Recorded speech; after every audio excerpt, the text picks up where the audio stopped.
now. Okay. All right, here we go. Here we go. So we also have some FaceTime people with us today. Got everybody here. Yep. So boom. Nice people. Nice people. Yeah.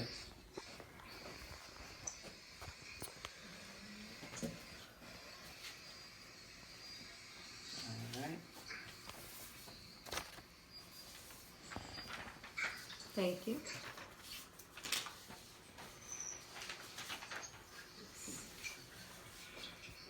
All right. So I would first like to thank everyone for being here tonight, and we're here tonight to talk about legalizing marijuana in Texas. It's a broad topic right now. One thing to consider is there is 10 states right now with recreational marijuana legal. There are 33 states with medical marijuana legal. Last year in 2017 alone, on medical and recreational marijuana sales, there was $2.7 billion in California alone. If you turn to page 2 in your pamphlet, this was a list by Forbes that states, you'll see a lot of red there. In California, you'll see there's 2.7 billion. And Forbes stated, where was I going with that? You'll see that Texas has a big fat zero. You know, we're behind the curve. They have $2.7 billion extra for their government to put towards government funds or state and local taxes that didn't have funding before. Schools that may not have had funding, dog pounds, for instance, may not have had funding, whatever it may be. They were able to spread that money where it wasn't before. Not only that, there's a lot of medical benefits to it. There's epilepsy patients that have been having seizures their whole life. There's a case of an 8-year-old boy been having seizures his whole life. He takes medical marijuana by oil form, concentrate. He doesn't have a seizure day one. So there's a lot of reasons Texas is behind the curve. Actually, medical marijuana has been legal in Texas, but it's just very strict. You can't get it. There's a very short list, and it's hard to get. Really, it's for epilepsy patients, and they monitor it very strictly.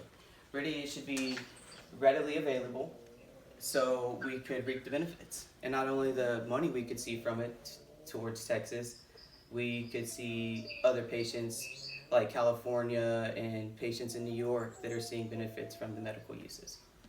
Another thing I wanted to talk about was all the law enforcement resources we're wasting on pursuing criminals, or not even criminals, people that are maybe just want to get high. Honestly, they just want to smoke a little pot. And there's a study from ACLH that says over 80% of drug cases in 2017 were linked to marijuana, 50% of which were non-violent. So there was also collectively throughout the United States, there was $3.6 billion spent on enforcing marijuana laws.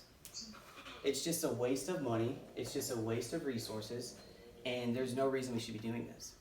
And so states like California, states like Oregon, states where it's recreational and medical marijuana is legal, they're not fighting this. They don't have law enforcement out wasting resources on pinning someone for smoking some pot, or sending a dad that's trying to drop his kids off at work or at school, to prison for smoking some weed. It's just wrong. And so today the real question is, why not? Why has Texas not legalized? Why are we behind the curve? And why aren't we reaping the benefits like other states are? In my opinion, it's just a matter of time before we do. So that's why we have to get out, vote for these bills that they're passing, vote for the props to pass medical marijuana, maybe even recreational marijuana here in 2018. Yes. Go ahead. Yeah, go ahead, on the phone. Okay, so my question is, what does Texas feel like if they allow, marijuana? What's next? Now what drug that everybody does are we going to try to capitalize off of?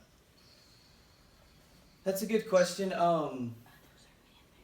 And to answer your question, yeah, I think really we're going to focus on marijuana, and I guess the argument is the whole gateway drug.